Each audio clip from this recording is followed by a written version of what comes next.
Hi, everybody. This is Dan Sullivan. I'm with Strategic Coach, and I have my co-partners on our podcast, Kelly Knight and Mark O'Donnell. And this is coaching collaboration that we have, a podcast. And we're just going to talk, each of us from our own universe, the EOS universe of having entrepreneurs actually have great teams, great company teams, and with structure and process and measurements and accountability, and strategic coach, where we strive as much as possible to get entrepreneurs to really like themselves in the work that they're doing. And so we see ours as the operating system for the entrepreneur, and EOS is the operating system for everything else. And so anyway, Kelly, good to see you. It's good to see you. Great to be here again. Okay, Mark. Yeah, great to be here. Can't wait. Yeah. So I have a new idea, a new coaching tool that we've created. Actually, it's fresh this week. We tested it out on one of our Zoom workshops on Monday, and uh, it unhinged people. It really unhinged people. Mm. So I'll give you the context. I'll give you the context here is that I've always really, really been interested with the whole idea of ambition. Okay, and I'm fairly ambitious, and the proof of it is that I'll be 81 next week, and I am definitely more ambitious at 81 than I was at 51. And it's really struck me that possibly I'm approaching ambition differently than the way a lot of entrepreneurs approach ambition. And that is, I don't see ambition as a destination. I see ambition as a capability. Okay. And the capability is a muscle. And like all muscles, if you exercise the ambition muscle gets stronger. So that's the basic concept here. Mm, I love that.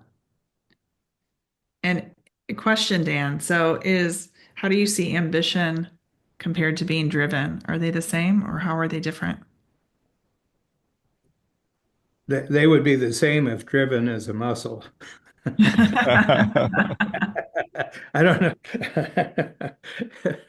I really don't know, but one of the things is that I'm not really motivated much by competition, but I am ambitious. So I don't see myself competing with anyone except myself. I see myself competing with myself. Okay, so it's really, I was capable of this. It was last year we had a big conference in Nashville, and uh, one of our entrepreneurs in the program said, "You're 80, so what's your ambition for 90?" And you know, I'm a 10 quick start, and I'm ADD, so I didn't have to do a lot of research on the answer. And I simply said, well, my ambition for 90 is that I'm more ambitious at 90. And they said, well, ambitious for what? I said, whatever is happening at that time, I'm more ambitious in the sense that I'd like to see things happen faster, easier, producing bigger results and better results. So my sense is that it's just a constant activity, that your future is bigger than your past, and that you have measurements, but it's all related to your own performance. So that's what I see there. I'm not competing, being more ambitious, trying to get someone somewhere in my life. I am where I need to be in my life. It's just that I want to expand creativity. I want to expand productivity. I want to expand profitability. And I can't see a point where I would stop doing that. Mm. I think it's interesting, Dan, because when you talk about ambition and at 81 years old, most people would be thinking about, I have a scarcity of time. And I kind of just see that ambition is rooted in abundance. And you have an abundance of time. There's no scarce resources. And you've taught myself and many other members at Strategic Coach to really believe in that abundance mindset. And that's kind of the unlocking mechanism for ambition in my view. And if you kind of think about the way the rest of the world works, or most of the world works, and I kind of think we're just biologically hardwired for scarcity. What do you think about what's the crossover between scarcity and abundance mindedness that then leads to a more bigger, better, ambitious future year over year? Well, that's a great question. I think that, we have in Coach, we have the idea of the four freedoms for entrepreneurs. Mhm. That you want greater freedom of time, greater freedom of money, greater freedom of relationship, and greater freedom of purpose as an entrepreneur. But I think they are sequential. I think that the time has to be uh, the first thing that you have, because most entrepreneurs feel that they have to get something done by a certain age or they're going to miss out on doing it. And the first hour of coach, when entrepreneurs come in, they do it the lifetime extender. And Mhm. I would say that we don't have actual, you know, dedicated research on how much they extended their lives. But off the cuff, I would say that probably as a result of being in coach, they're planning for another 20 years beyond what they were previously planning. And most people, it's pretty conventional, it's 70, 75, not 65, but I think it's maybe normal retirement age plus 10 years. And I think a lot of them are pushing into their 90s and over 100. Well, if you do that, you've introduced a lot of abundance into your future that you didn't have if you thought you only had 5 years to go or 10 years to go. Right. Hmm.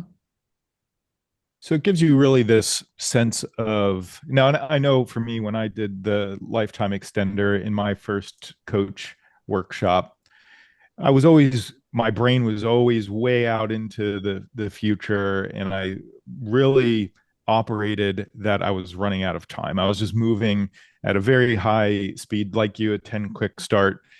And I think what that did for me is brought me more into the present. So it felt more like an abundance of time, even though really nothing happened except my mindset shifted from more in the present versus always very, very far into the future, which had just a very unique effect. Was in the present, I could be more abundant in the future and more ambitious in the future because that time scarcity started to be a little bit more flexible.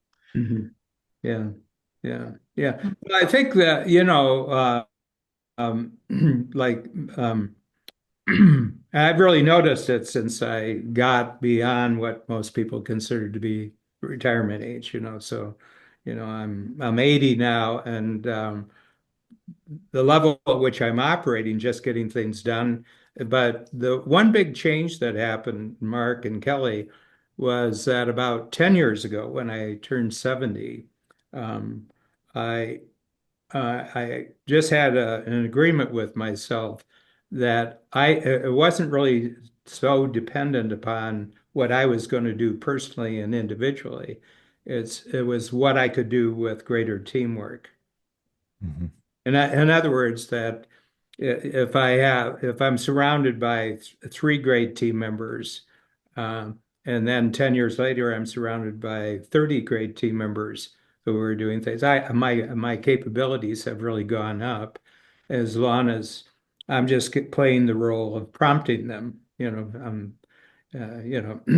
We talk a lot about prompting with AI, and I said it's also important to prompt with human intelligence, That's So right. I'm much sharper at 80 of giving very, very clear directions, giving very clear instructions than I was 10 years ago. And I don't see how what any reason why that would get less as I go forward. Mm. Kelly, what do you think?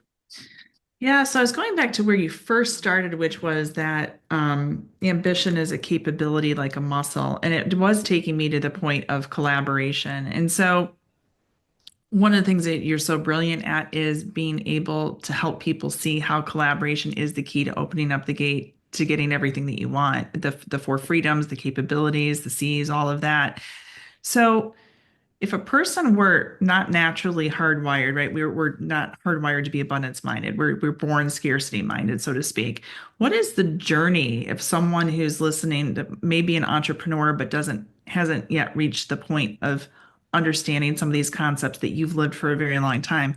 How do you move through that to have the capabilities, to have the collaborative point of view, seeing that as abundance minded, to be more ambitious all the time? How does that all get connected in your mind? Yeah, I think um, I think there's a negative question that precedes the positive. And the first one is that when we encounter entrepreneurs, and I think it's probably identical to when you encounter, uh, they can't work longer and they can't work harder. Mhm. So how do you expect to multiply? How do you expect to increase if you can't do any more and you can't work any harder? Mhm. Because, and there's a certain, and I don't know, we've not talked about this, but I think that people are hitting their heads on some sort of ceiling. Would you say that that's true? The reason why they've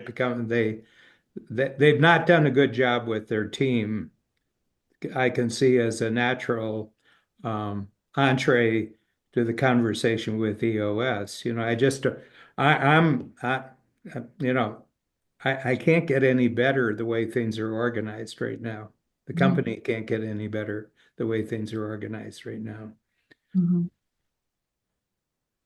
Yeah, those teams, they are. I was just in a session with a team this last week, and we do talk about hitting the ceiling and the leadership abilities that are required to break through that each and every time. And we call them the five leadership abilities: the ability to simplify, the ability to delegate, predict, systemize, and structure. And when we think about delegation, as it relates to, what I learned in strategic coach, and I would encourage everyone to come and experience it for themselves, is really about the ability to delegate requires you to really fully understand, as you call it, your unique ability. And to me, that's gives you the freedom from having to do it all and the freedom to be your authentic self. And that's where the collaboration occurs. And that just has just a fantastic unlocking mechanism where new possibilities emerge and show themselves, where before you just felt totally buried in chaos and complexity. And it's just really giving them that a view of to see what's possible. Mhm. And that grows ambition really like nothing else. Mhm. And I know, Kelly, you see this during working with our team as well. Mhm. Well, there's a reality of the world that we live in. It can feel awfully complex and friction filled, is the reality. There's things that are real and there's things that are perceived as roadblocks of the hitting of the ceiling. And so it really is getting clear thinking. I've been using that phraseology a lot lately. We need to use clear thinking. Let's really get to the root of the issue, because so much of what will surface in meetings or collaborations is a symptom. It's not really getting to the root. And so when we're thinking about collaborating, when we're thinking about being ambitious, when we're leading teams, we say at EOS that it's a system for managing human energy. We're moving people with us. As much AI as there is in the world, we still, it doesn't matter what industry you're in, it doesn't matter what generation you belong to. We're all people at the end of the day. So, one of the things that I'm really working hard to do is to slow down and get people to think about their thinking, which is what strategic coach is so great about. Dan, you help us to sit in those workshops and slow down to think about our thinking. And whether you're working with your own entrepreneurial team or our own thinking as entrepreneurs, I would say in the world that we live in, that's something that we're just not doing enough of. So clear thinking is not so clear because there's perceived roadblocks that actually aren't even there. So that's what I'm seeing. When you really break it down, sometimes it's just it's our mindset. Yeah. Yeah. And, yeah, I was thinking there's something I say to entrepreneurs. I said, the biggest problem I think that a lot of entrepreneurs run into is that you don't realize that being an entrepreneur is a life sentence. Mhm. I Yeah. said, you're not just testing the waters here to see if what you want to be an entrepreneur. You've been doing this for 25 years, and you're unemployable. Yeah, I mean, I have one rule about hiring people into strategic coach: don't hire any entrepreneurs.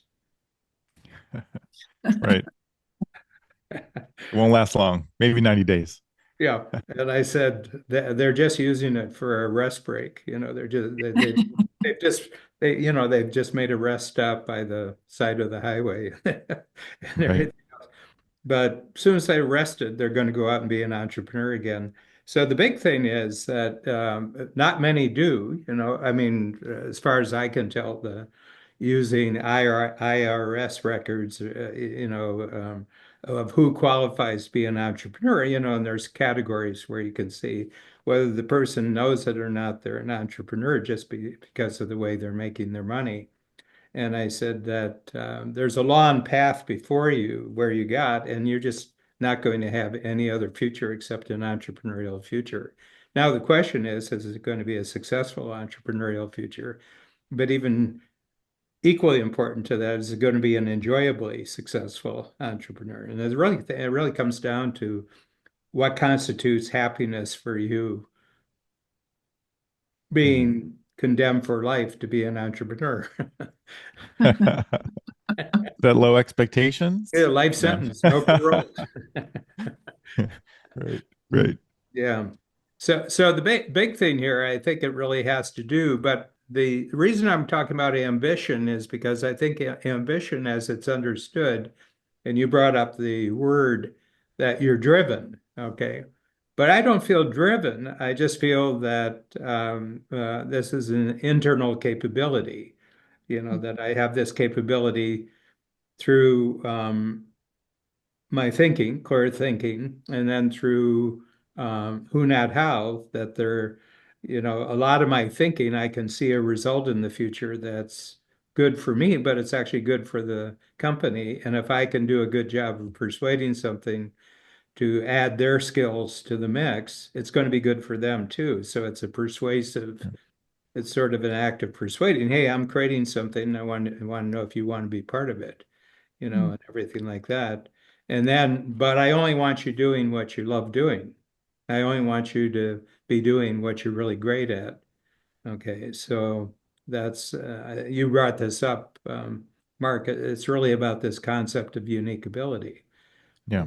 Because your company is really in the ideal stage. I mean, I don't use ideal very often in my language, but I said if you really had the company that you really wanted and it's really performing, it's growing in the way you want it to grow, are you doing a lot or are you doing just a little? Hmm. For ourselves, we're doing just a little, right? Yeah. Is for you at Coach and all the years that you've been growing it, do you notice that your ambition as it's grown, you said the last 10 years, that's really you're more ambitious today than you were 10 years ago. Does modeling that for your team, them seeing you being that way, does it influence them or is it just come from their own unique ability and whether they can see it for themselves? Uh, the truth is, I don't know the answer to that question, like that. I've never really, but I get a lot of, I get a lot of feedback along the line that, I mean, if you look at it from an employee standpoint, we call them team members. We don't call them employees. You look for a standpoint, there's two things that they really want to know. One is, are they going to be able to continually in the future do more and more of what they really love doing? That the job is really enjoyable, it's really satisfying. Mhm. And the second thing is, are they considered as very valuable to the company and what they're doing? Mhm. And the third thing is the company going to be around that I still have a job? Mhm. You know, they're looking for a certain type of insurance, in regard to their own career, because if not, they're going to have to go and do it someplace else, you know. Right. So, uh, but I think that there is the fact that they can see Babs and me, that we're as committed to growth, we're committed to being with the company. I think it has a very definite positive impact. But I think that why I created this new tool is that I'm, in addition to introducing it to the strategic coach entrepreneurs, I'm also introducing it to the strategic coach team, that your ambition can constantly grow inside the company. Mhm. And But our but it can't in strictly management, I'm an assistant leader and now I want to be a leader. I said there isn't that kind of predictable movement inside the company, but you Mhm. can create new kinds of valuable projects, new kinds of things in strategic coach. Mhm. And you'll be recognized and you may end up with your own project that keeps growing Mhm. along the way. I mean, Shannon Waller is really a really great example of that. She joined us 91, so 34 years ago. She joined us, and she was a salesperson, and but she was really interested in what we were doing, and she said, I wonder if there would be room in Strategic Coach that we actually had a parallel program for the immediate teams that supported the entrepreneur. Like the day-to-day two or three people that are around the entrepreneur. Could we do a separate course? And we said, design it and let's see what it looks like. And it's a huge part of the program right now, you know. And It- and that's her baby. She created the baby. And we have other cases. Kathy Davis did the same thing. We have examples of new dimensions of the company, which are crucial for the growth of the company, that were invented by other team members inside the company. We said, you invented, you're the boss of it. Mhm. And it reflect in their, it's reflected in their compensation and it's reflected in the amount of freedom they get. And Shannon said, well, you're going to have to choose. You want to be a salesperson or do you want to run your own program in strategic coach? She said, I want to run my own program. I said, you go for it. And then she's still selling anyway. Yeah, she's still saying, Still doing it. Perfect. Well, the always more ambitious as entrepreneurs is so translatable all the way through from ourselves all the way through the organization. I think that's so important. And being a coach has definitely made me a better entrepreneur and integrator both. Mhm. For teams to be able to see how their unique ability and their wants can change. We call it the delegate and elevate tool, but we talk about unique ability with all credit to strategic coach and you, Dan, and the acknowledgement that we can want what we want and that's okay, and that our we're dynamic humans, we're not static humans. So we over time we do change. And so how do we continue to harness what we're really great at, God-given ability, with what our wants are over time? And when there is a misalignment, because sometimes that does happen, that's when people leave the organization, but at least it's for the right reason. But the always more ambitious is such a gift to be able to give ourselves and give our Yeah. teams Yeah. to equip them. And the team success handbook, which I talk about all the time, but mine is dog-eared and our teams is too. It's been a really important component to understanding what you're getting into when you join Yeah. EOS, because it's entrepreneurial, it's not bureaucratic. And that ambition is going to come through the route of being more entrepreneurial than not. Mhm. Yeah, and I think it really, the success of this internally, where um, that an individual, I mean, we have individuals who've been with Coach for 30 years, and it's a long time past since they defined a role that they keep getting better and better at the role. And one of the ideas in the casting, not hiring um, um, book that we're going major with in November is that the structure of the economy has really changed. I started coaching in 1974, so that's 50 years ago. And basically, when you thought about the business world, it was big pyramidal structures where there were a few leaders at the top and everybody else marching in unison with what the leaders want. And then the microchip technology came in the 70s, personal computers in the 80s, and then software, and then the internet, and mobile, and now artificial intelligence. Well, it's totally transformed the nature of the economy so that it's not based on a pyramidal structure. You want to get promoted to the top. Well, in pyramidal structures, the competition gets more vicious as you get closer to the top. There's only a certain amount of room for leaders in that type of organization. But in a network economy, there's massive room for any kind of leadership, and so my sense is um, maybe what this is heading for is the entrepreneurizing of entrepreneurial corporations, because a lot of entrepreneurs treat their little company, they have a 10-person company, and they still treating it like they're Henry, they're the head of Ford Motor Company. They've got the big corner office, they've got the parking spot.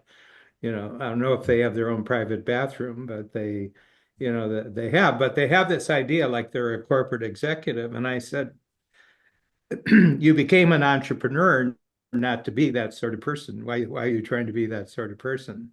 And they feel a certain kind of alienation from their staff, and they have a notion that their staff really thinks they're making too much money, and they've got too much, they're not doing enough work to justify their income. And I said, but that's because you're looking at it from the standpoint of jobs. And I said, well, forget the jobs. Jobs are just methods of getting things done, but they don't say how everybody gets together and how everybody collaborates with each other. But a role, you can treat it like a theater company, like a theater enterprise, and that which roles are most important for a really good play? Well, every one of them. You know, Mhm. every one of the roles is important and they're uniquely important. Okay. Well, one person can play this type of person, another person can play that sort of person. So what we're reflecting in our book is that theater is actually the right model, not a corporation is not the right model for entrepreneurial growth. Theater is the right model. And I what I'm seeing with this is that over time with collaboration, you're really breaking down the corporation to the individual, right? You're really breaking down the walls of what the construct of a company and a corporation really is. Yeah. And you're playing a role, you're leveraging your talents for that particular role, for that particular time to put on the show, but you can then move on to other shows and you're still an actor and you still have all those capabilities and you're still collaborating with other actors here and there. And I really think that, as we think about collaboration, as we think about AI and breaking down the global economy down to the individual, you end up with really great network effects Mhm. because Metcalfe's law n squared, that's really the value of the network. And so the people who are the understand their unique talents, what they're bringing to the table, and they're aligning themselves to put on a particular show for a particular period of time. That's total freedom for that person. They can be endlessly ambitious. They can do bigger and better shows as the day goes along. Eventually you're on Broadway, or who knows where you can go after that. Uh, so I think that's just a really great way to continuously grow ambition, to live a life. Yeah, so that's I think casting, not hiring, is just a great framing Mhm. for the individualization Yeah. of who we are and how we work and what Mhm. the future of the economy may look like. Mhm. Yeah. Yeah. I think, it's really interesting. The most interesting project that's happening at a large scale right now is the Department of Government Efficiency, the Doge thing. And I think it's one of the more interesting political projects that I've seen in my entire life. And I'm a bit of a political junkie, so I'm pretty much Mhm. aware of it. But I think what they're doing is they're saying, the whole economy has moved somewhere very, very different in the last 50 years with microchip based um, microchip based everything that's happened. But the government is still acting like it's back in the 1970s. It's just got this big pyramid, and their notion of progress is that their budget for next year is bigger than this year's budget, and we got to hire more people to use up the budget. And yeah, but what's it got to do with anything happening out of the world? If it was your money, you could do this, but it's not your money, it's tax money and everything like that. And and it was so funny because one of the things that Musk did, Elon Musk, he sent out a note to all the government employees, and he says, "Could you just send me a note back and tell me the five most important things you did last week?" And, Right. and I said, I said, well, on Monday we had a meeting where we planned three more meetings. And then on Tuesday, that was one of the things we did that was most important was the meeting that we planned on Monday. You get Friday, and it's all Right. about interconnect. It's like Lego meeting Lego, it's like my thing. But there's absolutely no result. Now, if I asked you the five most important things you did last week, Kelly, the five most important things, it would be really interesting. It would be really interesting reading. And the reason is because it's all geared to an outcome. It is all geared to an outcome. And I think it's really interesting with that, because the result of what he is doing with this is a whole bunch of blame going around, people feeling like they're victims. And I think just the overall AI, all the way this is happening, the breaking down of the corporation, the breaking down of those as a construct, ultimately requires every person to take 100% responsibility for their own life and their own outcomes, which is real. No one's going to take care of you. No, no, it's all about you taking care of you. And I do think there will be, one person billion-dollar companies as a result of that. And that'll probably be the extreme case, but I think it's going to happen. And Yeah. it's going to be a really uh, interesting transition here, really back to economies that existed in the past. Yeah. Mm. But I think that just because of the technology, it's just radically different, you know. Totally.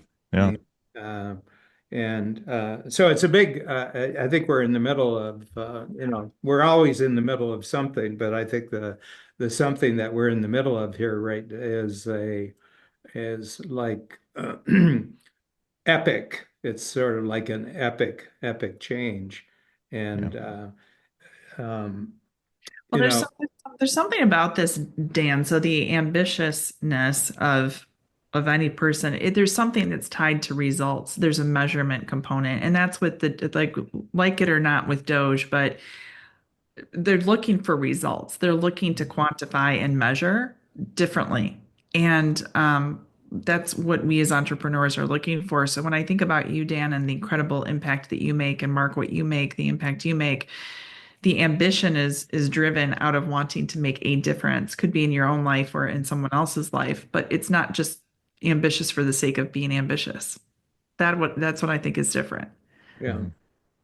Yeah, Um, I think there's three components. I sent you the first chapter of the book that I'm writing, well, the introduction to the book.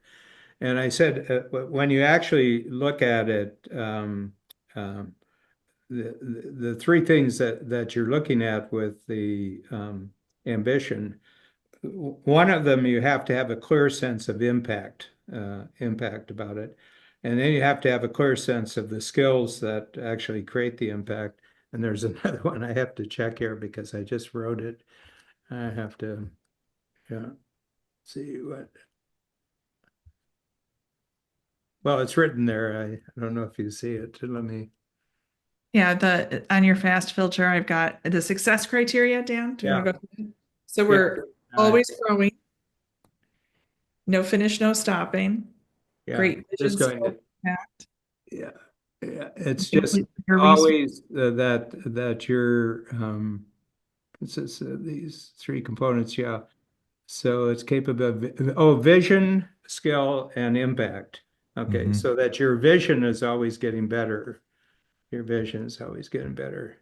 And the ink isn't even wet on this, so you have to excuse me for Sounds good. We like it. the digital ink is not dry yet. But the big thing is that I notice, I mean, I'm just relating it to what I sense is that in comparing 80 to 70, my vision for the company is really a lot larger than it was. My Mhm. my skills and my teamwork skills are incredibly better than they were 10 years ago. And the impact is measurably different than it was 10 years ago. Okay. So inside the capability they're like, this is the engine of impact that if you measure your vision, you measure your skills, and you measure your impact, then Mhm. you can see that ambition can constantly grow. So, and the two things that you got to have a sense that you have a long life to work with. I think that's really important. So, I came up with the idea in 1987, so this is 38 years now that I'm gonna live to 156. And Mhm. and so I've had 38 years of thinking that thought. It's pretty natural to me to think about this. So here I am 80 and I got a big project I'm going to take on. Well, I got 75 more years. And Mhm. people said, well, you're just setting yourself up for disappointment, I mean, because as far as we know, nobody's lived longer than 122, a woman in France, Yeah. where they have real records. I mean, in the Himalayas, they don't keep real records, so you live to 300 in the Himalayas, but where they have actual government records and they can check up on you, it's 122. So I've had this thought, and I was just experimenting. If you change the thought in your brain of how long you're going to live, and you give yourself lots of time, what's it do to your present? And what I feel is I've always got enough time for a much bigger ambition. Mhm. Mhm. I read an article about that woman who's under 122, and one of the things that she said is that she just always came from a positive perspective of almost not caring what other people think. Yeah. Um, that positivity component of seeing it for her, having a vision for herself, regardless of if anyone cared or agreed with her, and that kept her going. And I think that that's a lot of what you do for us, that space that you hold for us actually in the workshops, Dan, is that you will often say we don't have to justify why we believe what we believe or want what we want. It can just be. Mhm. And when you think about that three-parter, the vision, skills, and impact, um, entrepreneurs change the world. And so when you think about that triple play, do you do a triple play on the vision, skills, and impact then? Haven't done it yet. Haven't done it yet. No, no. Yeah. Because I think that's a really interesting, it inspires me to want to go do that actually. Mhm. See what gets born out of that. But I will do it. Me too. Me too. Yeah, So I think we should all do that'd it. be interesting. That's really interesting. That's really interesting. This is where the tools come. Somebody drops a note and I say, I'm going to turn that into a tool. Yeah, but I think it is, and it seems to me that there's a timeless quality about these three things. You can always think of a bigger vision and said, well, I don't have the ability to do that. And I said, other people have the ability to do that. Why don't we just engage with their skills, you know? And then we can measure it by the impact that it does. I just don't see where you would run into any wall. I guess death is a wall, so you might die, but Yeah. the day after you die, you don't really care, so it's not something to worry about. And um, but it just seems to me that this word ambition has taken a particular form, and I think it's not a positive form. I think it's taken a negative form. One is ambition is something that you can run out of. That's Mhm. one negative.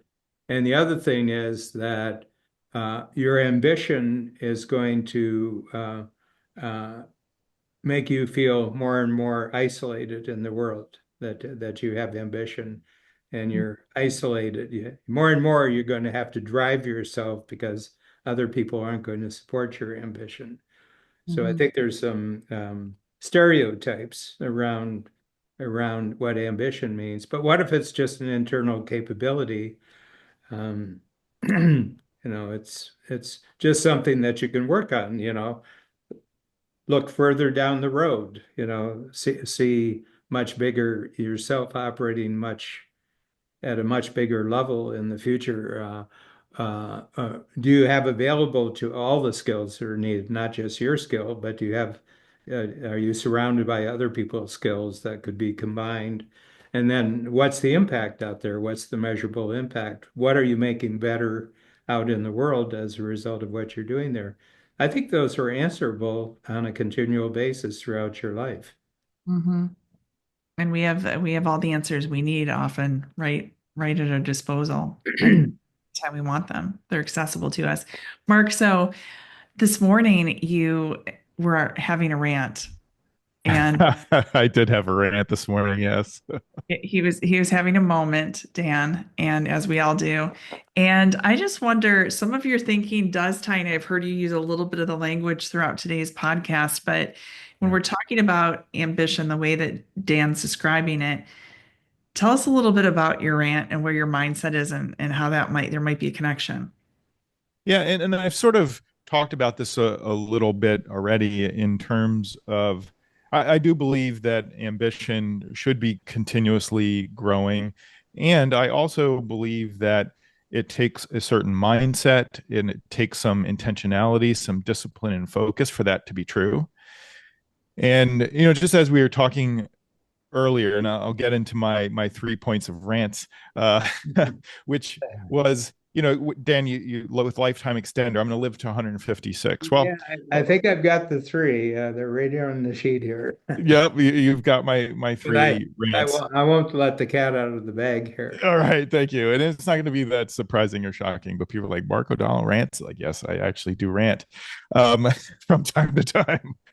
But you think about lifetime extender, and you think about um, the idea. So you're going to live to 156, and you're going to do all the things that a person who lives to 156 will do. And so then you are focused in on your health and well-being and how do I get healthier and healthier year after year. And so it's an important component to it because once you make that commitment, then you're going to live into it. Just as if you set a bigger, better future, you eventually do all the things that a more ambitious person would do. And so today I was thinking, well, we had a survey that went out, and we got some of the results back, and I'm just thinking like, wow, this is people are not taking responsibility for their own life, and they're blaming us, me, Kelly, for their lack of results. And so I'm saying, okay, well, I think there's three things. We're all biologically hardwired for scarcity, to blame other people, and to complexify everything, to make everything more and more complex as we go. And from a anthropological perspective, that's been true since the beginning of time. And so at some point you have to make a choice to move from complexity to simplicity, to move from blaming to taking 100% responsibility, and to move from scarcity to abundance. But that's a conscious choice, and you don't always stay there. You sort of go in and out. So some days you're really intentional, you're really focused and disciplined, and you're going to be abundance minded. You're going to be taking 100% responsibility for your own life, and you're going to be a great simplifier, and you're going to be extraordinarily ambitious. But then, you know, the kitchen explodes and the bathroom falls apart, and you're like, this stunk. This is terrible. It's everyone else's fault except for mine. And my planning is really complex and it's really terrible. And you know, so you start to worry. So I just think that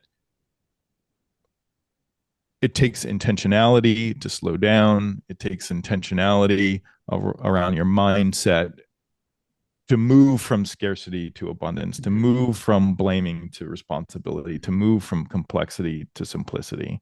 Mm-hmm. And you got to set up structures all I around think you it's a to good do model. that. I think it's a good model. Yeah. Yeah. No, I So think you that was my rant.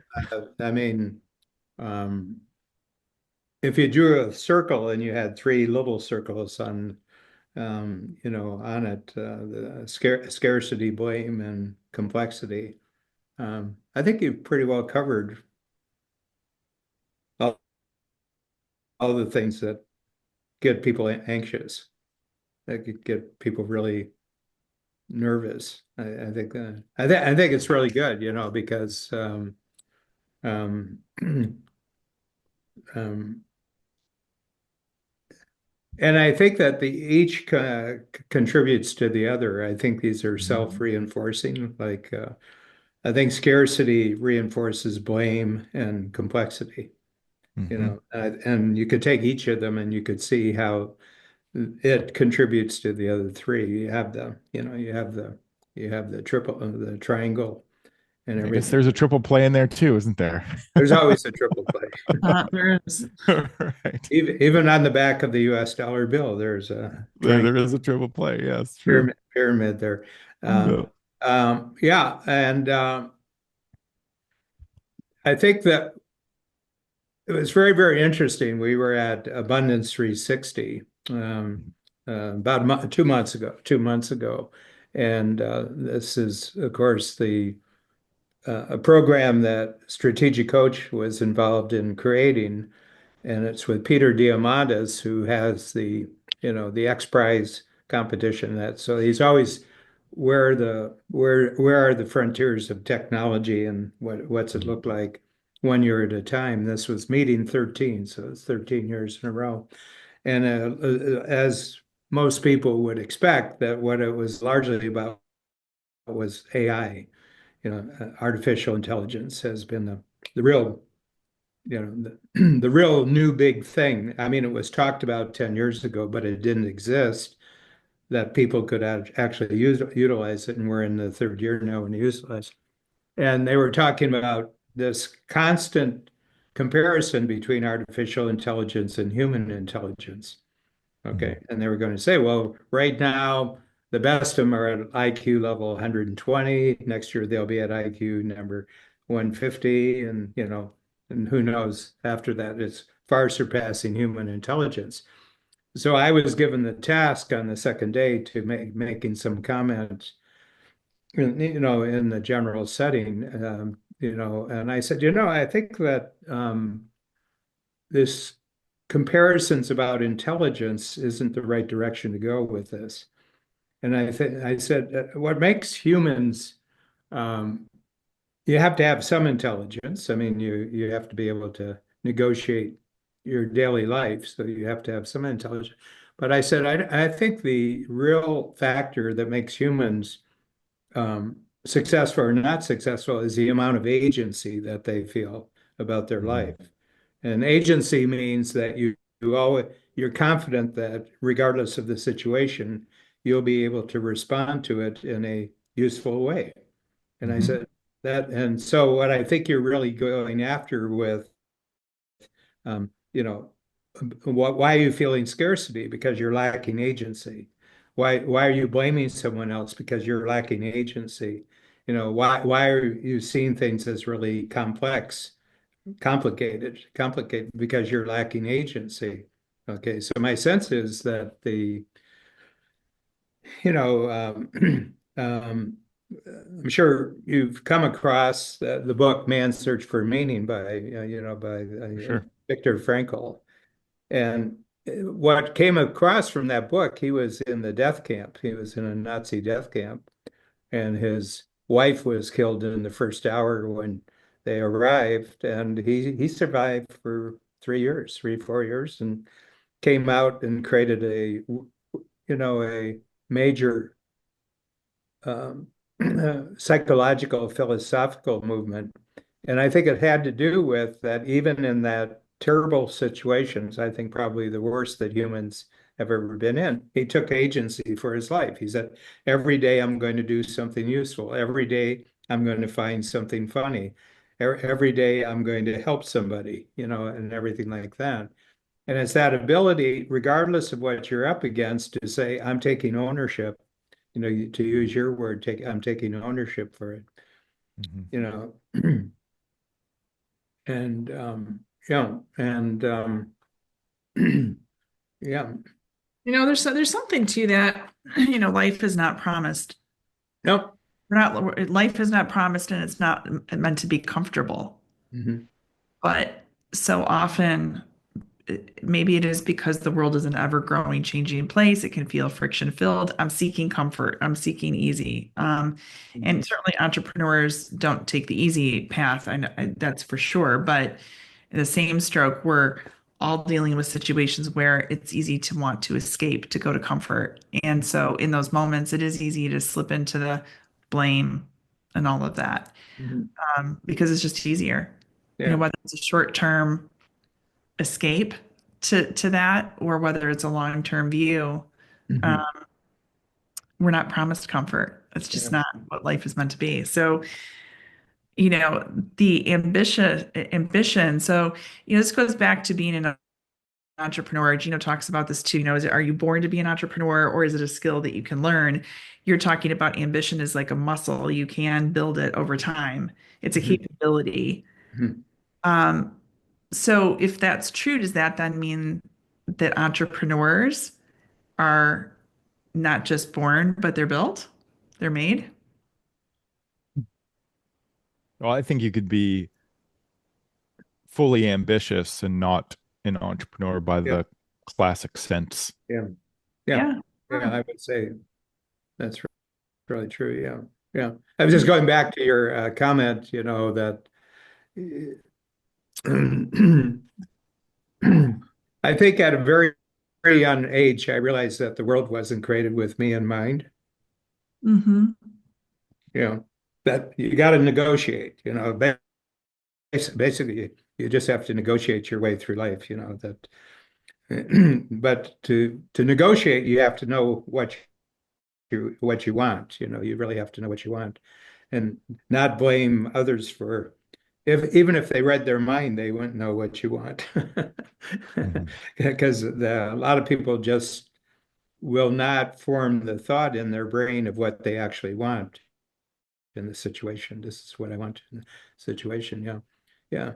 So the conversation so far, what's gotten really interesting to you about what's been created in the conversation? Because because I think for me, there's a we didn't rehearse this before we went on. no, we didn't, and we never do, and we probably never will. So for me, ambition is enabled by collaboration. It's enabled by mindset. It's enabled by health, Mhm. and it's Very a much by never health. ending journey and process. Very much by health. Mm. Yeah. Mhm. Yeah. Yeah, and to me, ambition is really about growth. It's that mindset around being growth oriented, and that it's a continuum. It's sort of never done. And you know, I really liked what you were saying about agency. I think there's a big part of that that is feeling that regardless of circumstances, right? It's not conditional upon what's happening to me in the moment, what's happening with my family and the economy, the marketplace, is that regardless of that, that I am who I am and I'm going to use every capability that I have in that moment and build upon what I have. And that really to me is transformational, is it's not, again, not under condition, it's not conditional. Mhm. Yeah. It was very interesting. I think I may have shared this with you, but Mark, at UPenn in Philadelphia, Hmm. you have the very famous psychologist Martin Seligman. Yep. And, um, uh, um, through an intermediary, I was introduced to him through the book, The Gap and the Gain. Someone gave him the copy of The Gap and the Gain, one of our books. And he was very intrigued by it. And for those who don't know Martin Seligman, he created an entire branch of psychology, which is called positive psychology. Because most psychology is what's wrong, but he was saying for the people who are happy, um, what's contributing to that? In other words, how do people become happy?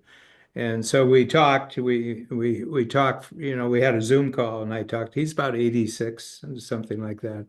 But he's still a completely active professor. I mean, he's past retirement age by 20 years. But his courses, which are all adult, they're postgraduate courses for people to take, and adult, they're so popular that they can't get rid of him. And and anyway, I asked him what he thought about the whole happiness, you know, contention about it. And he says, right now, I don't think it's about happiness. He says, I have to say, after 60, 70 years, I don't think it's really about happiness. I do think it's about agency. Okay. Because you can be in really bad situations. It's not a good situation. It's not a happy situation, but you can have complete agency in that situation. It can be painful, but you have complete agency.